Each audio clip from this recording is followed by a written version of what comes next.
Dude, and with AI, we're replacing human work like going to be even more. God knows what it's going to be in 10 years, 20 years, 50. I don't know, man. It's I don't know anything. overwhelming. I think that's why I cleaned my barn. I'm hunkering down. I'm keeping it local. I'm going to start growing my own vegetables. There Hey. it is. Hi. Welcome to Artburn. Let me get the camera angle all good. Yeah, he's already got the Christmas tree up. Wow, yeah.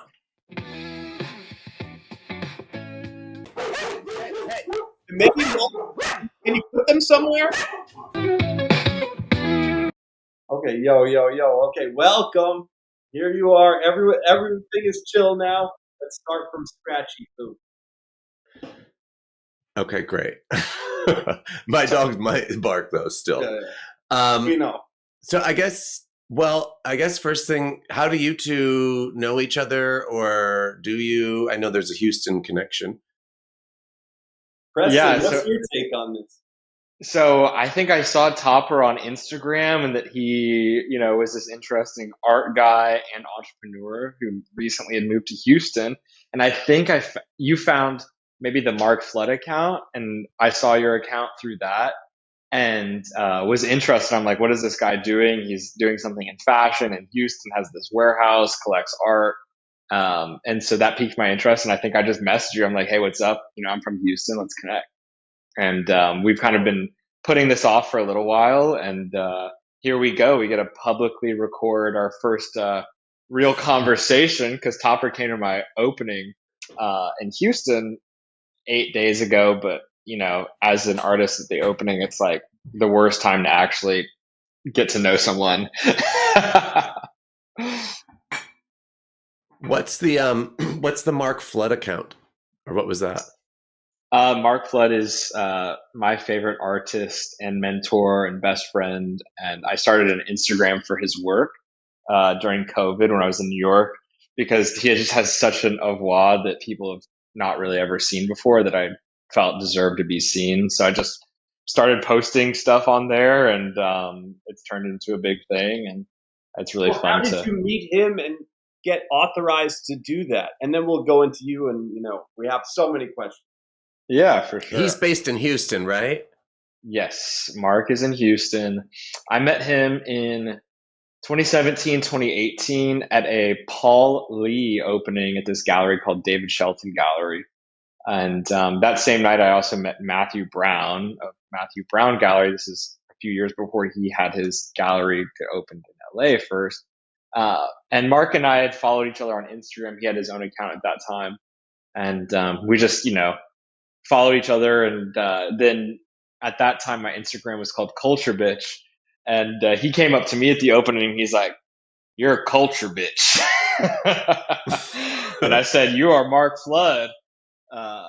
And I was just an obsessed art fan of his work in particular. And he had all these like weird Tumblr accounts and YouTube channels and like crazy underground stuff you got to do severe rabbit hole deep dives on. And I loved that he was from Houston and made it in the art world and had a voice and something to say, and all these sorts of different bodies of work that were seemingly disparate, but after getting to know him and his practice more and more, have become to make more sense. And he's kind of like a prophet of our times, I would say, and others have said, and does it in a really funny, satirical, insane, true artist kind of way that I aspire to be, but oftentimes feel like I fall short. So, did you meet him in Houston? Yes. Yep. And he lives in Houston. Did you find? Yeah. Is the community there? I mean, like, is it easy access to other artists and dealers and curators, or is it as difficult as it is in other cities? Or yeah, I kind of chuckled at dealers in Houston being it's obvious you haven't really been to Houston. I mean, there are some amazing gallerists and galleries, but as a young artist doing boundary pushing work, it's not the best place to be permanently. I absolutely love Houston. I go back all the time. My family's still there. My wife's family's there. Uh, but I hit the proverbial glass ceiling, and I had for a couple of years, and then I moved to New York in 2019, which I did not want to do. I was like, please, please, please, let me not have to do this. And that turned out to be one of the best decisions I made, but had, of course, its own insanity and challenges. So Yeah. yeah, let's start by hearing about your artistic journey and what made you get into the world of arts and becoming an artist. The genesis. Chapter 1: Becoming an artist. I was just listening to a podcast with Matthew McConaughey, and he wrote a book recently and did the audiobook version, and he read the whole book in 8 hours. They said it would take him 4 days. So anyway, the audiobook is on my mind. As far as genesis of becoming an artist, born and raised in Houston, I got very involved in hello dogs, sneakers, streetwear, fashion at an early age before the sneaker world was like very much of a thing, and was very involved in the rap scene in Houston. I worked for Bun B and a number of other rappers, and was very interested in luxury fashion before it kind of became mainstream, I'd say. And then I launched my own fashion company in 2016, 2015 actually. And that was my first foray into really being an artist. And my fashion projects were always really art projects under the guise of fashion. And I've never really found my community in fashion, but I found my community in the art world. And Mark was kind of like a big impetus for that, I'd say. And so really I've been making serious work ever since that first fashion collection, which I do consider my first body of work per se.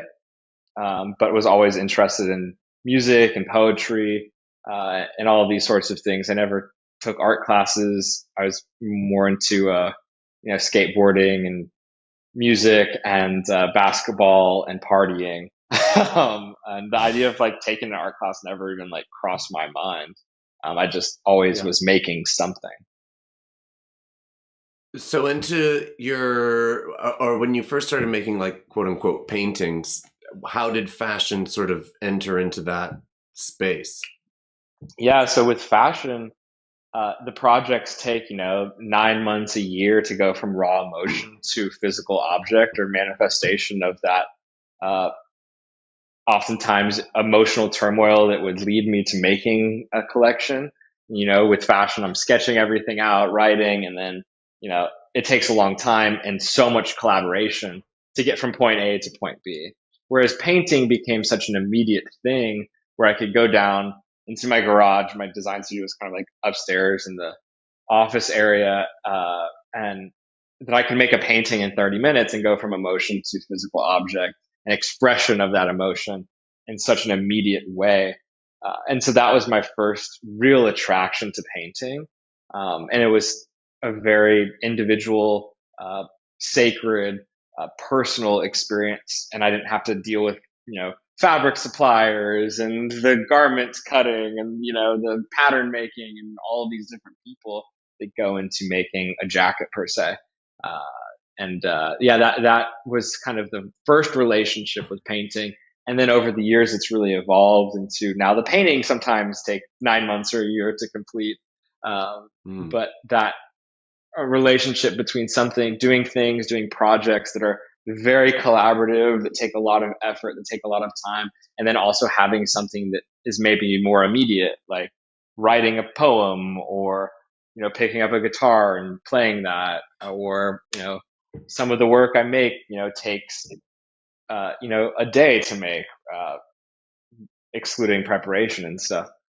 So it's an interesting push and pull between, those two types of artistic expressions and creation. And so basically, as you have gone down this path of learning about the art world and becoming an artist, did you set like an objective of like, certain amount of galleries to show your work in a certain gallery, to reach a level of fame, to reach a level of your work selling for a certain price? How do you think about your evolution as an artist and navigating the art world? Yeah. It's interesting because it's like in the art world, nothing is linear. There's nothing linear in the art world. And it's not like a business plan where it's like, oh, these are my projections, these are the numbers, this is, the growth. Like it's not as tangible per se. Yeah. First starting out, I mean, I didn't like approach it from such an analytical standpoint. I was just making work, right? And it didn't feel like it could be a career. That was never the reason why I became an artist or made work. I mean, it's so hard to make money in fashion. Like I would just try and make my money back so I can make the next collection. And I'd spend so much time and energy trying to peddle, $80 t-shirts just to make the real stuff that I wanted. So coming from that really like broke me and was like, it doesn't really matter. Like I'll make it work with the painting, and the art world is just its own world, right? As things have progressed, and you know, I've been in the arts for 10 years now. It's been a decade. I just made a book, just like on my own about the last 5 years of work. But um, yeah, you just never know. Like it's universe timing. In my mind, it's like God timing on who I'm supposed to work with, when I'm supposed to work with that person. One door closes and another one opens. It's just and then some people get in the art world and they've been making paintings for 6 months and they're showing it one of the biggest galleries in the world, and I'm in it for the work, and I'm willing to be patient and play that long, slow game so that the work is really strong when it eventually ends up in those galleries. And of course, when I was younger, I'm like, oh, I want to be showing with Gagosian, and here I am in my studio making Basquiat copies 4 months into painting. So. Feel that. One of the things we've talked a lot, and especially the first few episodes of like just what is the art world and trying to maybe demystify it, I think, for anybody who's not in it. But I guess we've never asked this question, I don't think, but like, what is the art world for you? What does that mean for you? Especially because I've said this before, but I have a very sort of myopic experience of like the New York City contemporary art world, and maybe some experience in Los Angeles and doing fairs and stuff. But what is the art world for you? What does that even mean? Yeah, I think it's like the collective community of people who love art, who also engage in art as a business, and the galleries, museums, institutions, etc., who are part of this community on a non-human institutional level as well. So. Generally, that's how I would describe the art world if I had to chat GPT that question real quick. Yeah. And what's the sort of intersection of art world and fashion world outside of the obvious of like, art world people like fashion and fashion people like art, but for you in terms of like the process of marrying those two? Is there, I remember I was talking about before you came on to Topper, like maybe 15 years ago, there was a big discussion about like the sort of marriage between the design and art worlds. But I haven't heard so much about fashion and art worlds in terms of like collaboration outside of, again, artists maybe designing something for a line or something like that. Yeah, I think my first big reference point was like Sterling Ruby and Raph Simmons collaboration. And what I really wanted to do was be that collaboration, but on my own, right? So that's kind of been the. And was that a collaboration of clothing or painting? I don't know what it is actually. Same here. Yeah, tell us all about it. Raph and Sterling were collaborating for a number of years. I'm trying, like, the sun is so insanely intense. Can we do the You should be Folgers wearing ad? sunglasses. Dude, I really need sunglasses. Can we do I read the script. Can we do the Folgers ad real quick? And I'm going to bring this shade down before I go blind. Yeah, go ahead. Go ahead. 1 second, y'all. I'll read the Folgers ad.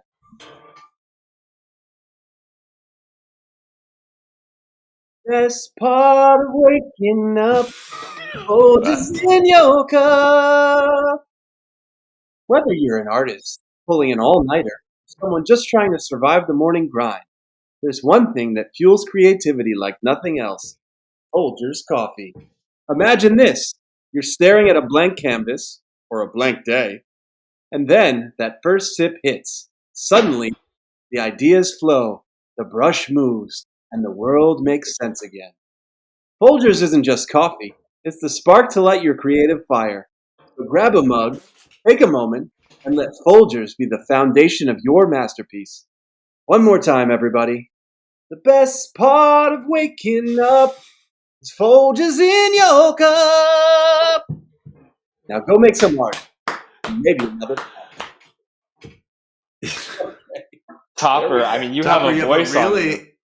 Yeah, you really forget whatever business, man. Like, hit the stage. Baby, thank you. You really do have a good voice. You for should sure be do. singing our theme song. No, I practice in the shower every day. Every day. So back to Raph, and Raph is the designer and Sterling is the sort of artist, painter. Correct. Yeah, and they would use images of Sterling's artwork and print it out in various ways and techniques, and then applique these prints of his artworks onto various types of clothing pieces. And then Sterling ended up launching his own fashion line, SR Studio, I think as probably a result of that.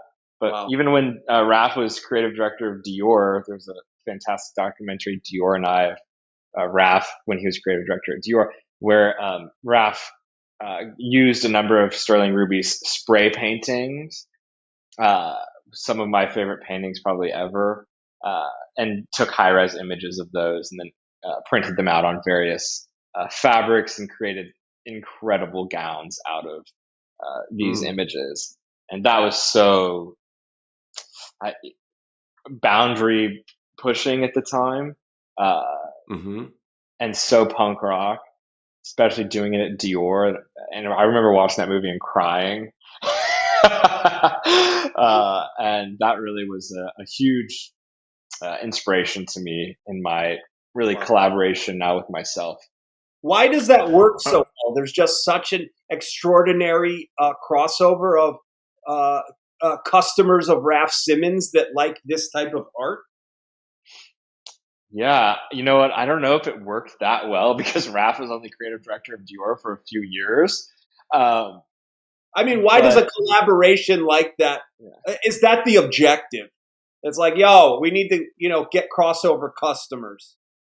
I think also at that time, like collaborations weren't as much of a thing. Now you have a collaboration with everything all of the time. And it's a lot. Right. And I think the intention around that is to have that crossover. But then it was like, dude, what are you doing? Like printing fabric to make gowns out of this like spray painted painting thing. And, Sterling was definitely big at that time. Raph was big at that time. But like, they're pretty dark and like challenging for a Dior couture collection, which is why, of course, little punk rock Preston was attracted to it. And what made you aware of, like, if you were like punk rock, how the hell did you know what was going on with freaking Christian Dior? Christian Dior. I think just the power of the internet, man. Like Tumblr was huge before Instagram. You're going back to, so these are the Tumblr days. Yeah. So like 2012, is that like?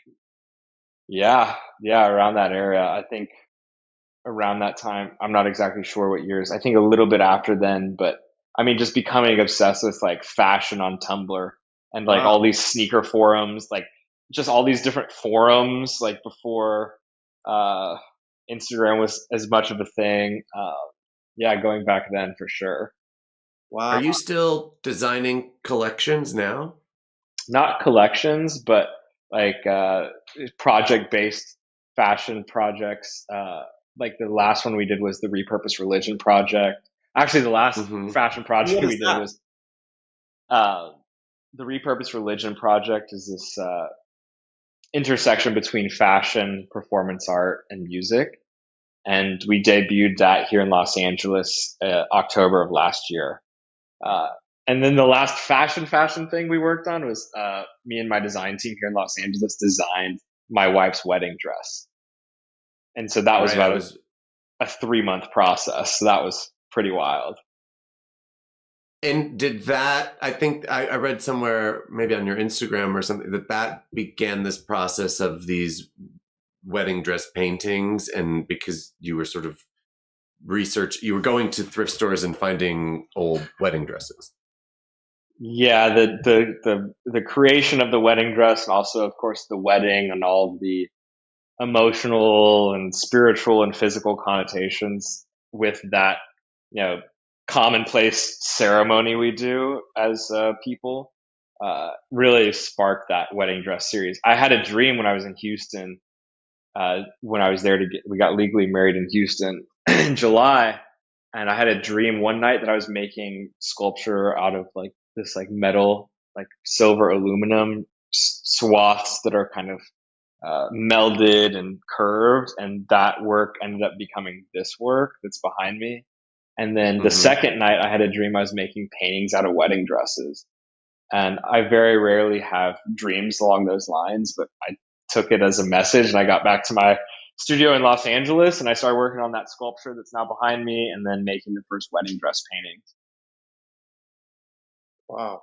Was it? Did you finish when the wedding was over? The series of wedding dress paintings? Or are you still doing it? No, the wedding really was the beginning of the wedding dress paintings, and so that's Yeah. really what I'm focused on here in my studio right now are the wedding dress works. And I'm getting ready to be in this group show here in Los Angeles, this gallery called Wansimer. And there's a couple, the biggest wedding dress painting I've shown is going to be in that show. And my show in Houston, there's a wedding dress painting.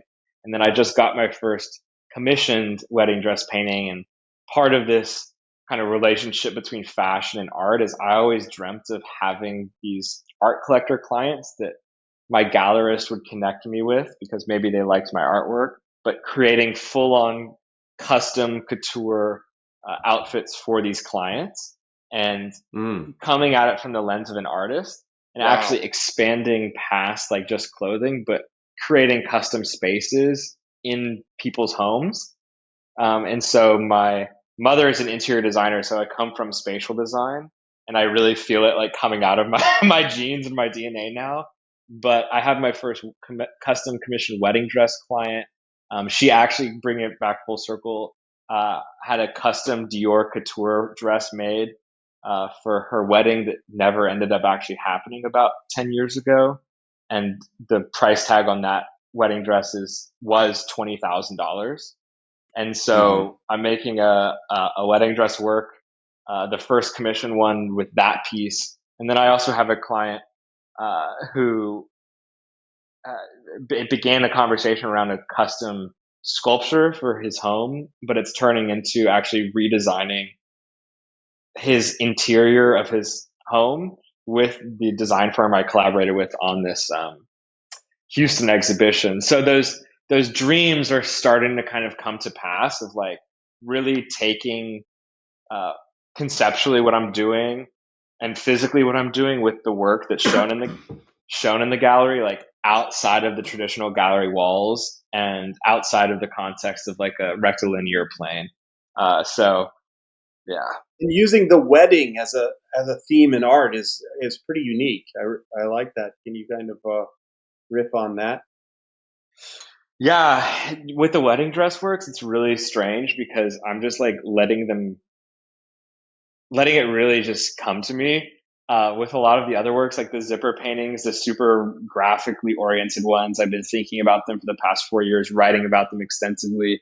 And the wedding dress works are so new that I'm like holding it literally like a loose garment and like letting it kind of evolve and morph. I don't even of course, I think about like Jean Van Eyck's wedding painting that Mark Flood and I actually recreated in front of the wedding dress painting in my Houston Oh show. yeah, I watched that. But I haven't gone down like the deep dive of painting art history as it relates to weddings per se. But as far as like what these works are about, uh, my friend Fred Perlberg here in Los Angeles, who's an advisor, he did a really beautiful little write up about some of them, and thinking about like it's such a destructive, violent act to take someone's old wedding dress and cut it up. It's $20,000 one also. Yes. So I've had practice with ones that are, 50, 60, $70 that I'm sourcing on eBay.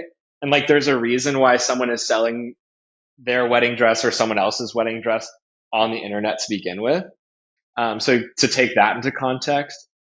Um, but also like I want to make wedding dress works where people have a happy, healthy, beautiful marriage and they want to exemplify that and not just have that piece like sitting in a closet somewhere. So it's interesting because it can totally go both ways. It can be this act of violence, this like extremely traumatic time in someone's life that's then transcended into something that's beautiful, or it can be something that is already beautiful and can actually be turned into something that can be honored in a more public space. Will you tell us the two shows you mentioned? The one in LA. Will you say the name of the gallery again? Yeah, the gallery is called Wohnzimmer. And when does that open? Wonzimer, which means living room in German. That opens, I do believe, December 5th here in Los Angeles, or the 6th. And Okay. there's about 12 artists in the show. It's all about fabric as it relates to painting and installation and sculpture. And then the show in Houston is called Coutume, which means custom in French. And that show opened 8 days ago and will close officially December 22nd, but we'll have a closing reception on December 20th and probably do an artist discussion with one of my artist friends, Chino Amobi, who now lives in Houston, and maybe Mark, if we can convince him to talk in public, which I know he's not a huge fan of, but we'll see. And the wedding dress, do you talk, are they paintings? Do you call them paintings? Yeah, I call all of these fabric works that I'm doing paintings, even though most of them don't actually have paint on them. Eventually, there will be elements of paint that will come into the wedding dress works, but um, for example, these zipper paintings I was making, I only made black and white ones for a period of 3 years to focus on the form and function and silhouette of the actual imagery, and then I really started allowing myself to use color coming to when I came to Los Angeles, right?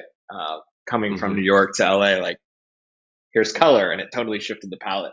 With the wedding dress works, I'm really not allowing myself to use any sort of color or paint that's not inherently in the dress uh, for a time, and then I'm sure eventually, I can't stay away from color for forever. So uh, I love the minimal color palettes of the whites, off whites right now. They're gorgeous. Yeah.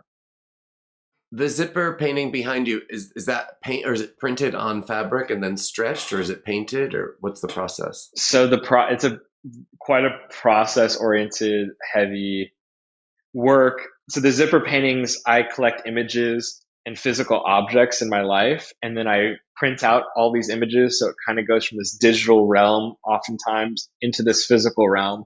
I physically manipulate all these images in my scanner, and I actually have this scanner now that is mobile and can move, and I can really scan anything in life. Uh, and then these elements, these images, JPEGs get digitally collaged on my iPad, and it satiates my desire to use my hands because I, like Mark Flood and other artists who I really love, all come from collage as a foreground to our painting practices. And so it satiates that.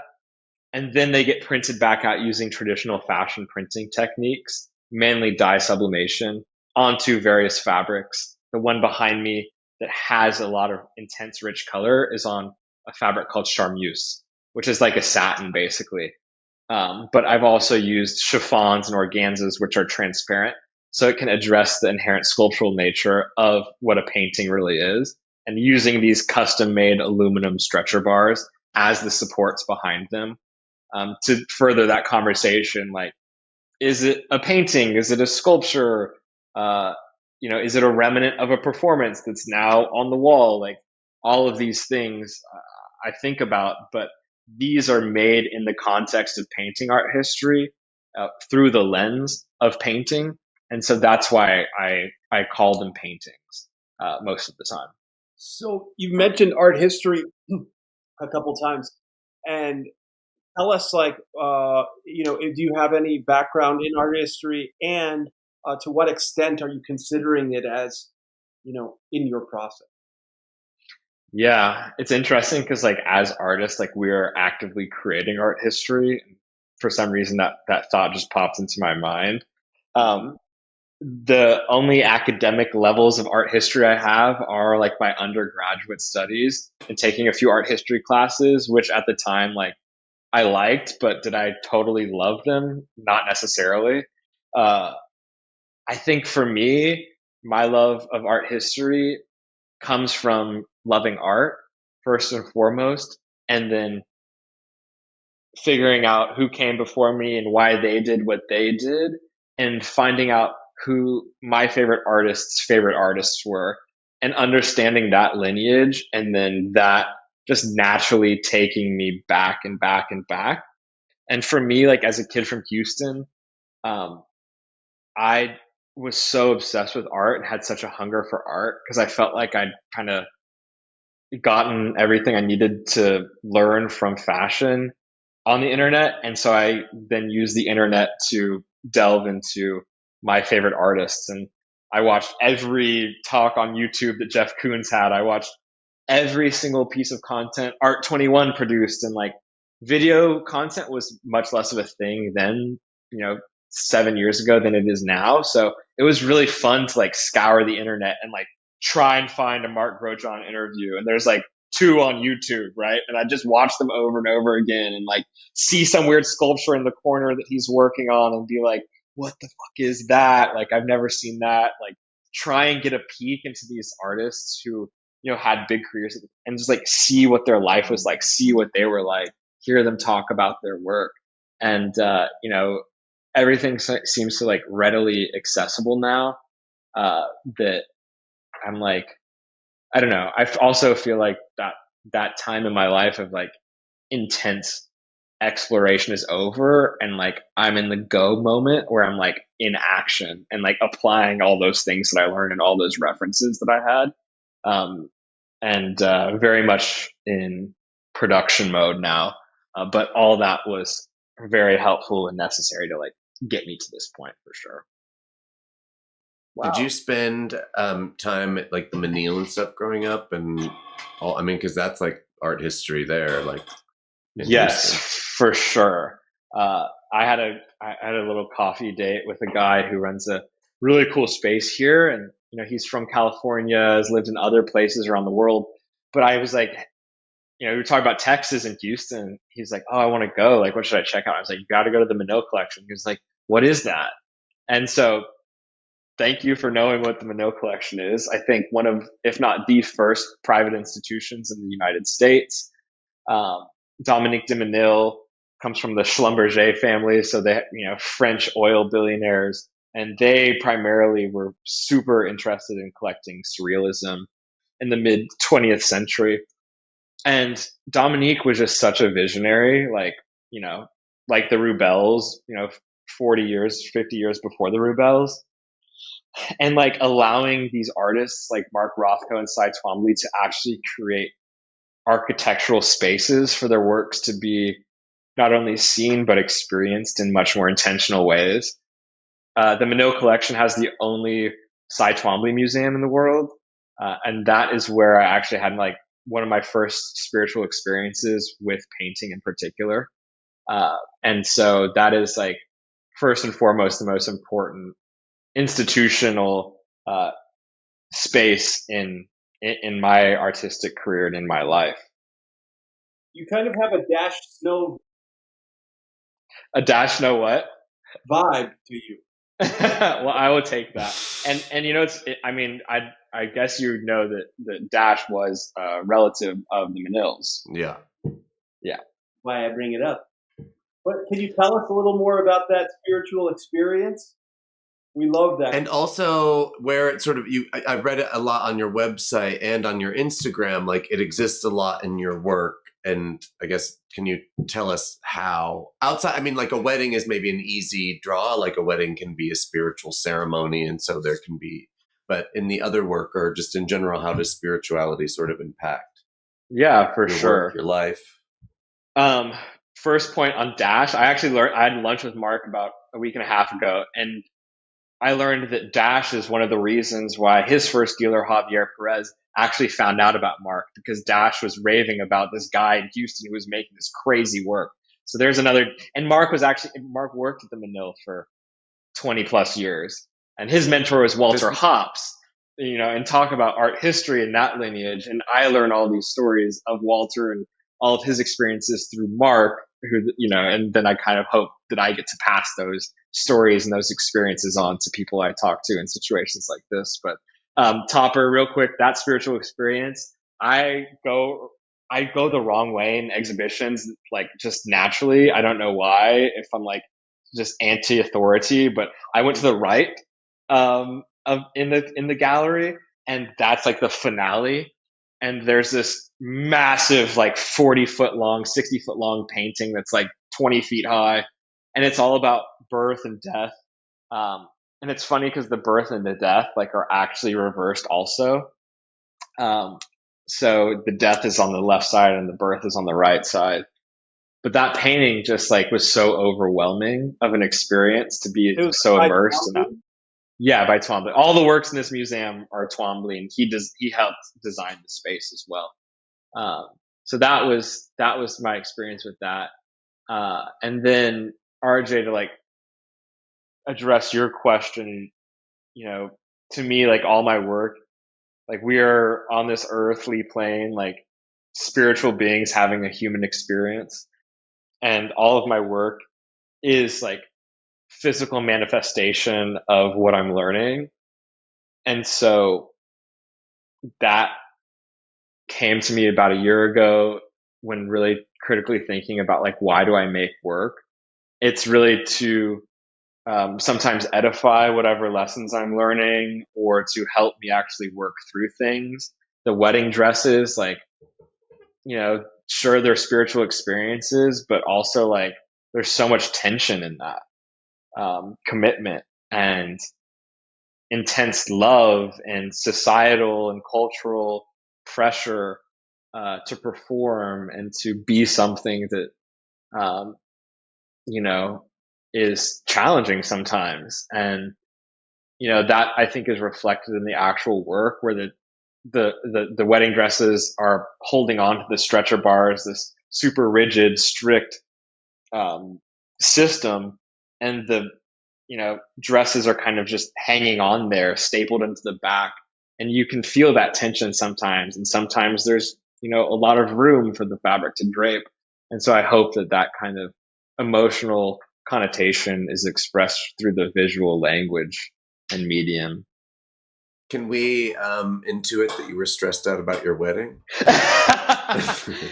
You know what? Like, we had or maybe making weddings. Your wife's dress, which is that's a huge amount of pressure.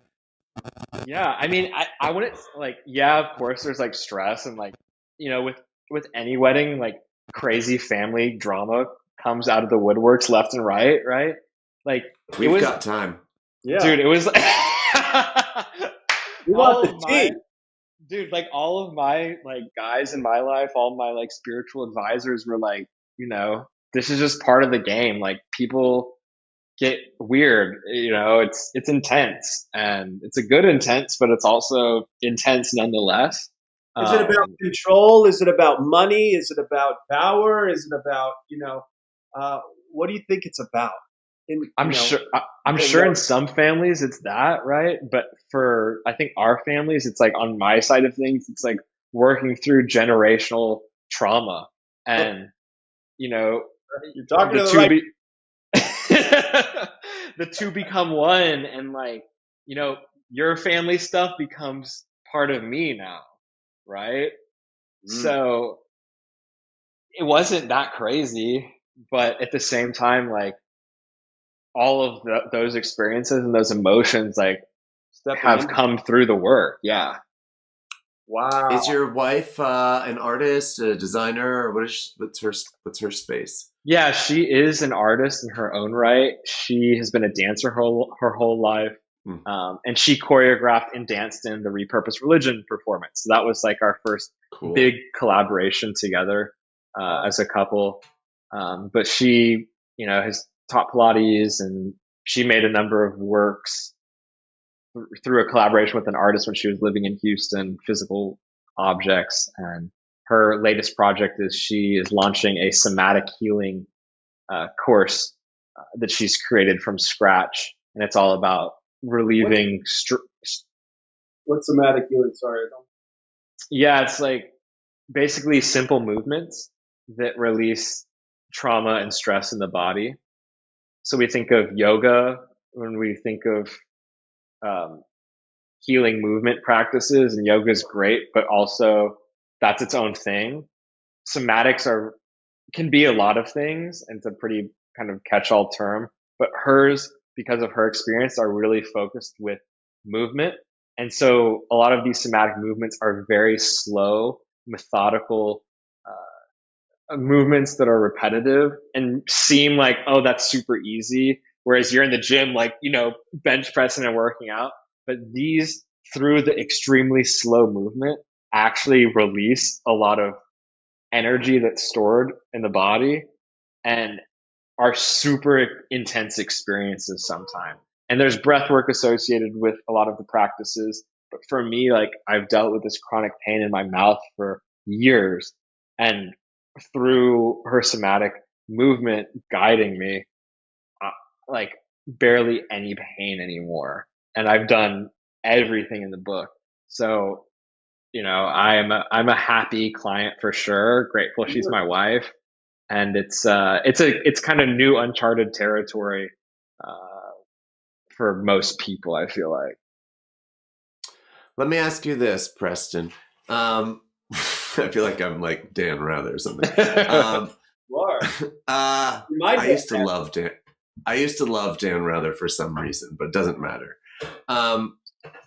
What is your? This is because this whole kind of almost hour now you've talked. Just the spiritual stuff keeps on coming up in like various ways, even the way you're just talking. I'm wondering, what is your like when you're in the studio about to make a painting or something for a performance, what is your sort of practice look like? I mean, are you like lighting candles? Does the spiritual element sort of come into that space? Are you smudging before each It's funny, man, because like I'm like my programming is like that of like a basic degen, and through like these spiritual practices, like, and trying to become a better person, like it's not my go-to. I'm not like just like, oh, I'm one with the spirit saging my, like, it's an intentional thing that like I have to kind of like force myself to do sometimes. And as far as like what that actually looks like, sure, sometimes I'll light candles, but that's like usually not in the studio. Really, like the studio has been a place where I've been challenging myself to be quiet recently and like not listen to music and not have any external factors influencing the internal, and like allowing myself to have a communion with God, who I believe is like the ultimate creator and creative force, and allowing that to like flow through me and become a channel. There's this like 12-step based program called the Artist Way that really opened my mind to this concept that I did like 4 or 5 years ago. Uh, and yeah, stillness has been like a real intense challenge because I want this external noise to be distracting me from all of my shit that I Sorry bring to to the interrupt, studio. but just to interject, a 12. So it was a 12-step like an AA program. So the Artist Way is based on AA, but it's for anybody. And you don't even have to be an artist to do it. It's really about unleashing creativity in your body and in your life. It's really cool. It's really cool. Yeah. Mhm. We had another artist on our, actually the first guest, Marcelo, who also talked about something sort of higher than him, kind of like passing through as a way, like for him to sort of be creative, kind of. And I think I think it's a similar thread for a lot of artists, right? That you feel, I mean, I always say this, if I'm like going to put stuff in the world, I must have something to say, like that's like, sort of bigger than me, I think. Or, if you're, I think, bold enough and you're going to fight enough and be poor enough to do all this stuff to like grasp to get a show or even get one painting in a show or one sculpture, I think, a lot of artists sort of feel like they have something to say, I hope. And hopefully that's what kind of separates like a good artist from a great artist too. I'd love to Yeah. hear your thoughts around. I'd love to hear your thoughts around like why you chose LA over New York, and like what the process and like what that means to you and the art world, and how you think like your work is affected by both. All of that. Yeah. So I was in New York 2019 to 2023. I wrote it out during COVID there. I had like, I don't know, 4 months of normalcy before COVID. So my relationship with New York was like that of a abusive relationship, to be honest. Like it So was, it you was, moved there from Houston with a dream. Have you met your wife yet? Let's hear everything. nope, hadn't met my now wife yet. I was dating someone and I moved with her at the time and from Houston together. She was a painter. Which And neighborhood? We want to hear everything. Everything. yeah, we lived on 110th and Broadway for the first Oh year no. because she was going to City College and we wanted to be close to that. So man, that was Right, a trip. Seinfeld Diner in Columbia University. Exactly. And so that's just the outside of the Seinfeld diner. The actual inside diner was somewhere else, but Oh, that's the exterior. Yeah, on 111th and Broadway. yeah, right. I knew. Yeah. Uh, and then during COVID, we moved to Brooklyn, Bushwick, of course. And then I ended that relationship and ended up in East Williamsburg on my own, being single in New York, and that was quite an experience and really challenging, but also just really opened up a whole new level of creativity. But I always say this to people, like New York really uh, I came to New York with a lot of ideas and a lot of vision, and New York, due to its spatial constriction, like that first studio where we were living was a studio apartment. It's 300 square feet. And me and my girlfriend at the time, like, we're both trying to make art in there during COVID. And like, I had my clothing rack that was my design studio, and I had a wall that I painted on. And literally, the fashion and art practices had no way to not become one. So they had to become one. Mm. And Wow. it's like the refining of a diamond. Not to refer to myself as a diamond, but like through that pressure and that Sign intensity. on, you crazy diamond. Like, New York was insane. And it really refined me and shaped me into the artist I am today. And Los Angeles has been all about expansion. And so I was doing long distance dating with my now wife. She was in Houston and, going in between Houston and New York. And then one day I was like, I think I'm like not supposed to be living here for a time being. And she's like, I want to move, but I really don't want to move to New York. Like she'd been visiting a lot. Yeah. And so one day I just like got the memo. I'm like, I'm supposed to move to Los Angeles. And then one of my spiritual advisors like called me an hour later. He's like, dude, you're supposed to move to LA. And I was like, what the fuck? That's crazy. And we were working on this repurposed religion project together, and it just felt like this was the place to do it. The influence of Hollywood, installation work in the gallery context, performance art. There's space here. Like it just manifests that. Yeah, like the influence of like religion in this space and the history of that is interesting to explore. And yeah, so that was kind of the impetus to Los Angeles. Do I think I'll live here for forever? No. But we'll see what the ways of the world have in store. What neighborhood are you in? We live in Koreatown. Oh yeah. That's awesome. Yeah, how did you find your space? I mean, literally, like, I guess in New York it's mainly Street Easy. I don't know if it's Zillow. One of the basic websites. Yeah, but we ended up in like a one bedroom in this building, and then the like penthouse apartment became available, and it's like really reasonably priced. And we were thinking about having a kid, and I'm like, I want like a separate little studio spot. So we some good things happened, and then we moved into here. So I got Congrats. cast as country music Jesus for Eric Church, and Come on. that.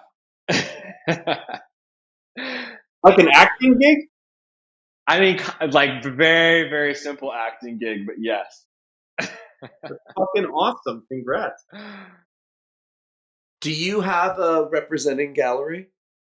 No, I'm not represented by any galleries at the moment.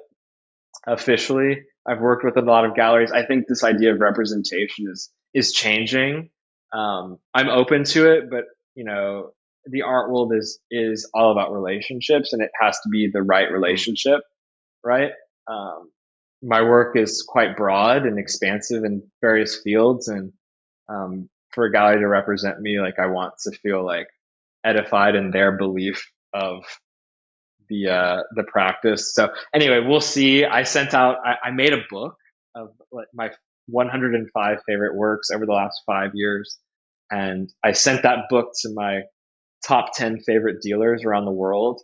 And I have to do some commercial invoicing after this because like customs, crazy.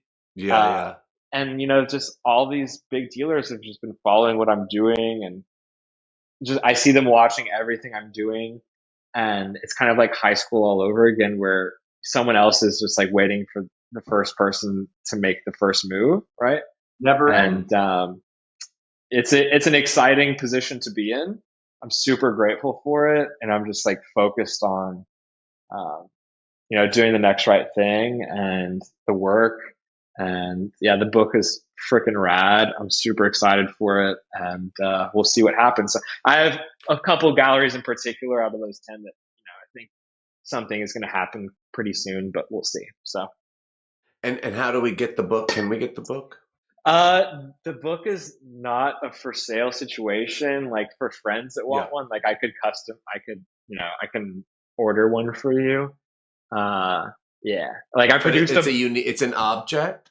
yeah. So each one I did like a custom little fabric sculptural element for it's kind of like in the second page. It's kind of cut out in the front, so the sculptural fabric component comes through the cover of the book. Cool. Is that the $25 Erewhon water? No, this is Sokosani. This is a Peruvian mineral water. I'm actually starting a water business. That's what I've been really working on the past 3 months. Let's hear all about it. Plug us, baby. Plug it. So the $25 Erewhon water is a brand called Ophora. Ophora has all these patented techniques that I don't want to say if they're good or bad. They're interesting, similar vision to what I want to do in the water sphere, but their water is all municipally sourced tap water from Santa Barbara that they then filter and sell for I think $26 for like a liter and a half, and it's like $19 for a liter or something along these lines, and it sells out. But it's purified tap water. So Yeah, that's a market. What a world. so this Sokosani is a natural mineral water from Peru, and has a TDS of I think around, which is total dissolved solids of like 1800, which is really high. And so the TDS means total dissolved solids, so it's like magnesium, silica, bicarbonate, calcium, all these essential minerals. And so mineral water is really an amazing thing. Yeah, I've just gotten totally obsessed with water. Yeah. Are you going to make mineral water? Eventually, we will have a mineral water product. Mineral water is really challenging to source in the US. We don't have too much naturally occurring mineral water. We have a lot more naturally occurring artesian water and spring water.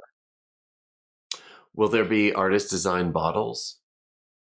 This artist is designing the bottle.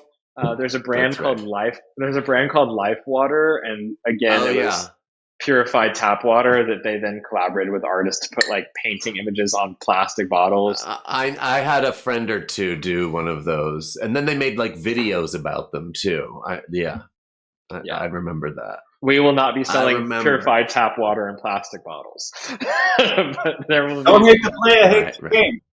That's what I like to say. I'll sell it. You'll sell it. Oh, so I guess I have one more question. You mentioned you don't have a gallery, and it is like so all the sort of stuff that you've done, whether the performances, the group shows, that's just done. That's been through you sort of networking and making friends or relationships, and because I think that's the one for everybody who's not in Houston or New York or, and you're right. I think Houston has far fewer galleries than New York, and LA has far fewer galleries than New York, and blah, blah, blah. But, how do you go and just be yourself and be charming and walk into whatever space you can find? Or what's your advice for artists who aren't in New York or LA, I guess? Yeah, like we said, like we kind of chatted about at the very beginning, is like there's no linear path. There's no point A to B to C in the art world. For me, like I've always just come at it from a point of like I'm doing this regardless of if I have a gallery or if I'm having a show. Like I am a maker first and foremost. Producing art in whatever form and whatever medium is Mm. what I will do. Period. Uh, So art's so for art's sake, not so much for the fame, for the money, for the recognition. All those things are kind of after products of what you're seeking. Or something yeah, like I mean, if you're seeking those things in any industry, I think you will be sorely disappointed once you reach those levels, because then it's like, what now, right? that. Mhm. For me, and my advice to younger artists who are like, okay, like great to hear like all your success and what your work is about, but what the hell am I doing? How do I stop working at my 9 to 5 job that I hate?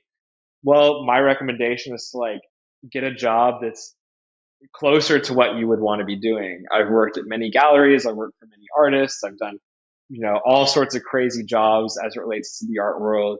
I say yes to opportunities. I move closer to people who are moving close to me. I got that from my wife. That's great advice. Focus What on the does that work in the, mean? What does it mean? so like in the art world, it's like, man, like I've sent literally probably 100,000 emails to people and gallerists in the art world over the past 8 years. And I did it with fashion in the fashion industry before then. And I'm just like, Hey, you hit me up cold email, and I was like, "Yo, this guy's fucking cool. He's got a nutsack over here. yeah, the fucking nutsack for this section. Gotta have a fucking sack in this game." But it's like, yeah, like I don't know. I'm different. Like I'm not one of those artists who just like hold up in the studio and just like hoping for someone to come pay attention to me. Like I don't know if that really it works for some people, I guess. That's not my story. And honestly, like that turns like a lot of art world people off because Yeah. it's harder to control the market for someone who's working in all these other fields, who has all these bodies of work. If you make one type of painting in this size and you show it this one gallery, this is the only place to get your work, then it becomes easier to manipulate per se. But long term, I don't think that is good for the artists uh, if they're really an artist. So, yeah, Well, just like cold calling. So, like in the business world, I mean, for for me, what I've experienced in the past 10, 20 years as a business person, like cold outreach is so critical, and it's scary, and you're vulnerable, um, and you have to just grind through the rejection, just like it's like chewing on glass. Um, but there's literally no other way. But you try to think of like as you're doing it, you try to think of other ways to like game the system. Um, but it's just like a hard reality that you just have to do the elbow grease of doing the fucking work. Um, and that's frustrating to see like other artists get their flowers. Who you like? I see on Instagram people in like top tier galleries that I freaking know did not do that, and they through other methodologies got their flowers. And what's your take on that? Yeah, the art world, like any other industry, is all about relationships. And What I like to who say to RJ, it's not who you know, it's who you blow.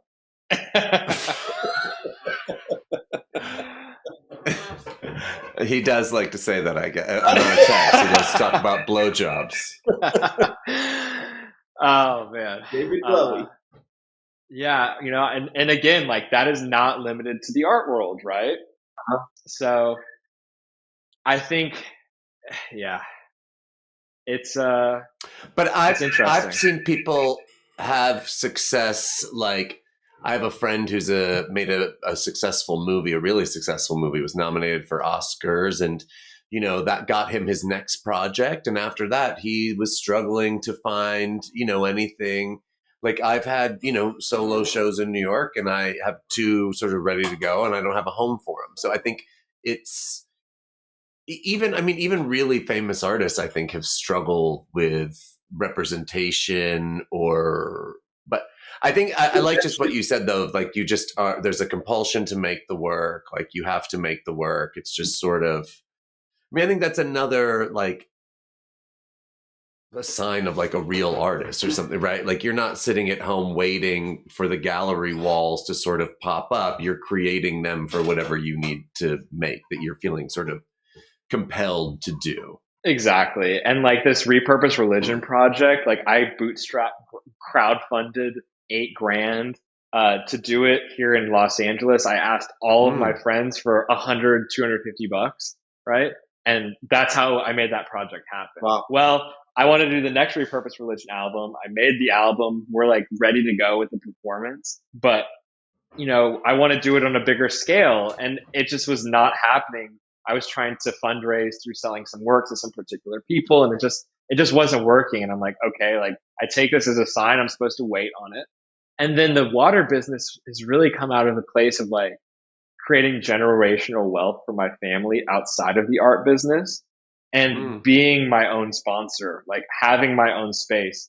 I want to create a Mark Flood museum in Houston and curate exhibitions of various bodies of his work and have exhibitions for younger artists who embody that punk rock spirit and be the next Minot collection. Like, I don't want to be dependent on a gallerist or someone for my work being viewed. I've always been someone who will make an exhibition happen and find a friend who works in commercial real estate and be like, hey, listen, like, can I do a show here? It'll be good for your press and you can find people through this. Like, that's just always kind of who I've been. Like, I'm going to do it regardless if the art world is behind me or not.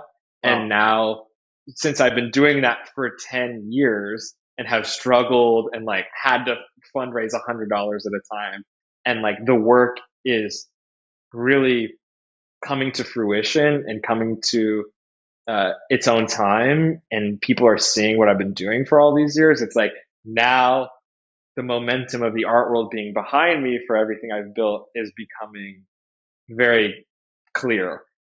So that's what I say to younger artists who are struggling, like, keep moving forward. How do you take one step forward? Maybe the work sucks.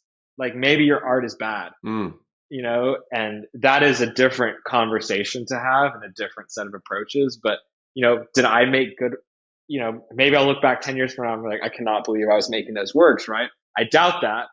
But, this show I had in Houston, I put works in from 8 years ago in the show in context with the work that I finished the week of the show, and seeing how all of those little pieces and all of those mediums and mark making techniques and gestures and things I was thinking about ended up in the work today.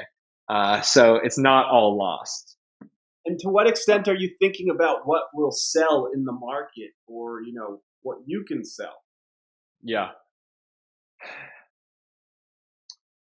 it's important to make money. It's a good thing to make money, right? Because that allows me to Capitalist. provide. Yeah, it allows me to provide for my family. Like I want my paintings to sell for, $500,000 a piece and be an asset, for people. Is that why I make the work? No, no. And some work is more able to be that. Um, various artists have had one type of body of work that they made that, kind of becomes their asset that then funds all the other crazy shit they're Mhm. doing. Right. So there's a lot of ways to go about it. Yeah, I want Are my you a paintings. student of how other people have gotten their work to kind of get there? Like, I know that there's no path, as we said, but it's just like, all right, well, like, how can we help? What do we do? Like, like, let's do it. Yeah, yeah. I think the the easiest, most consistent path is have the right big gallery behind you. And at the same time, it's like that is not the end all be all goal. Like once my paintings are selling for $500,000, like that zipper painting behind me is going to be worth, I don't know, maybe $400,000 in 5 years, and that comes with its own set of Only five. insanity with it. Who knows, right? Maybe Right. that's a horrible thing though, because you see these artists whose market just skyrockets like this, and then overnight everyone sells it, and you can never recover from that, Mhm. or so Yeah, people say. So who knows? wow. Do you mentioned Mark Flood about it's like a sort of mentor and friend? Is he? I mean, is this? And you don't have to get into the specifics of your relationship, but just in general, is that something that you would say? Obviously, it's been useful for you, but is it useful? And I imagine it's useful in the studio. Is it useful professionally? Can he guide you towards pay attention to this gallery or show your work to that gallery? Does he introduce you? You know, and again, that doesn't have to be about the specifics, but Yeah. can that be helpful? And No direct introductions ever from him. I mean, he lives in Houston for a reason. He, you know, yeah, simultaneously loves the art world, but also wants to be as far away as possible from it. And there are a number Because of it artists like stifles that. his creativity, or he's like, it is too gross. I mean, if you look at his work, all of the above, right? It is an art world, is a cultural, institutional critique at its finest.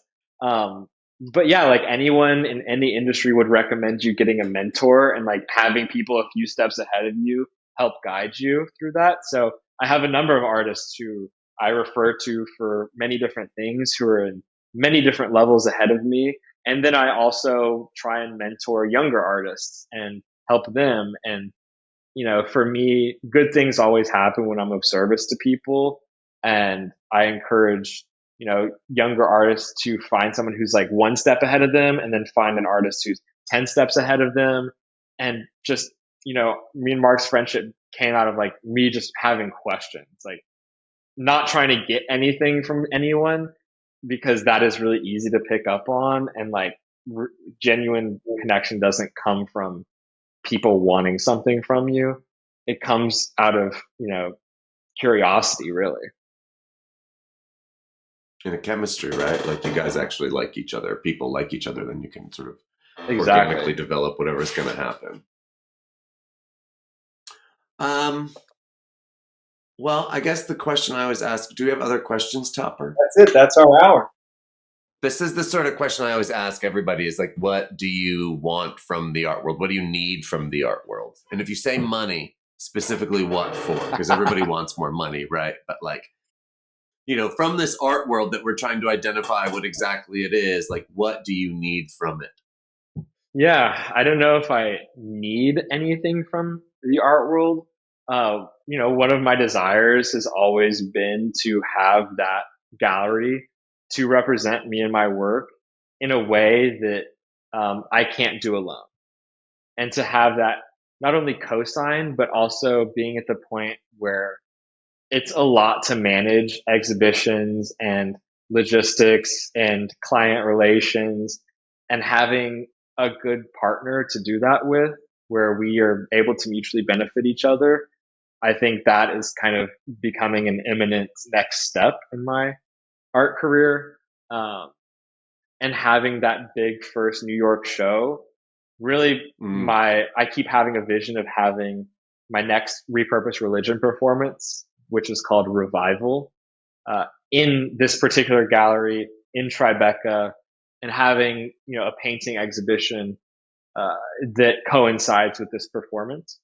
And so I'm hoping that this book ends up being kind of the final nail in the coffin to secure that as a Did you reality. send it?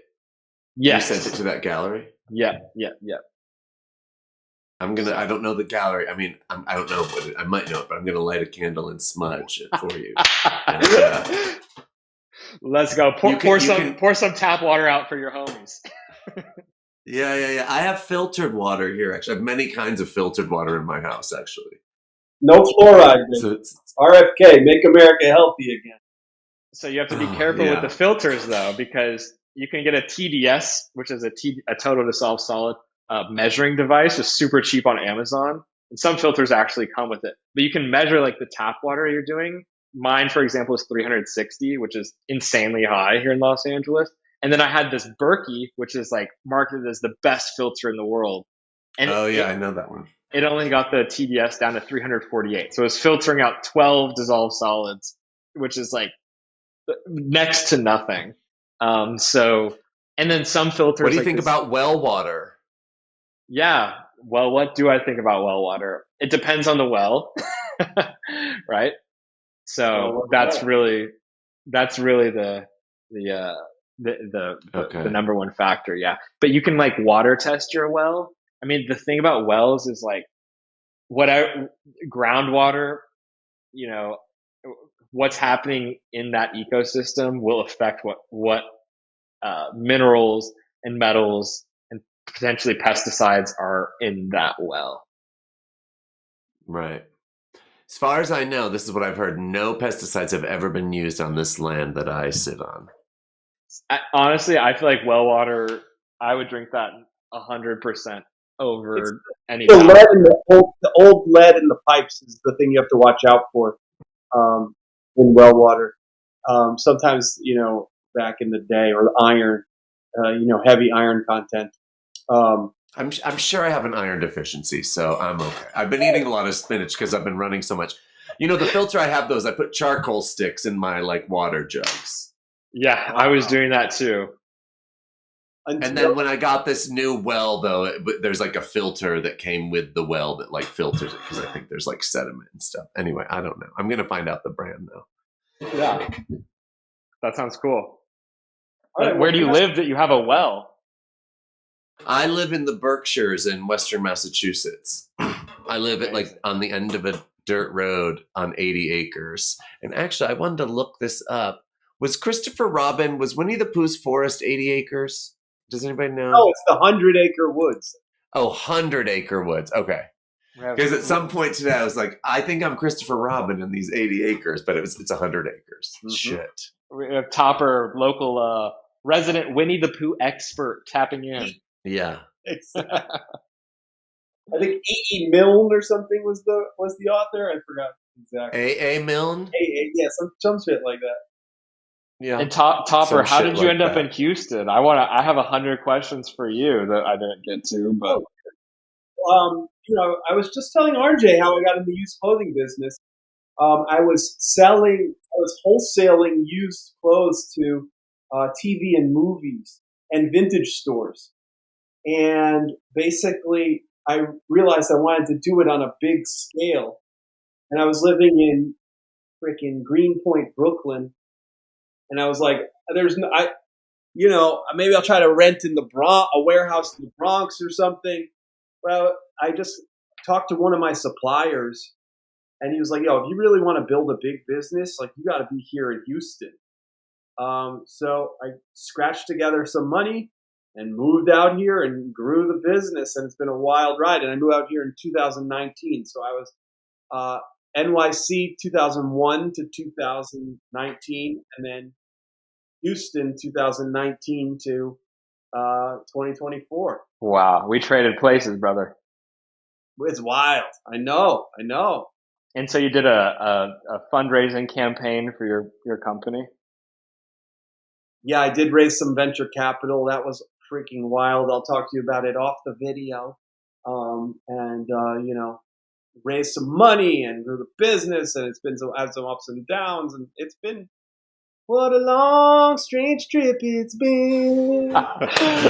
Topper, we got to record you an album. You have to record an album. Oh, maybe I will. I think you should. I do too. Thanks, homies. Got a song in my heart, always. You've been singing ever since we got on this call. Like before that Preston came on, you were singing, and then you sang the Folger song, and now you're singing at the end. My mom told me I used to sing in my crib when I would wake up in the morning.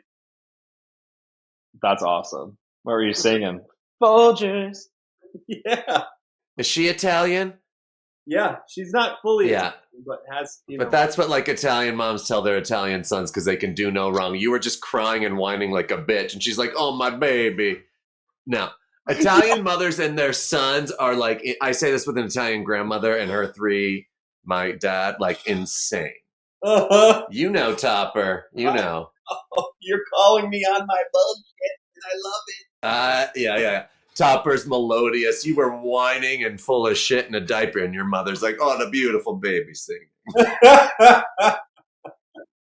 No way.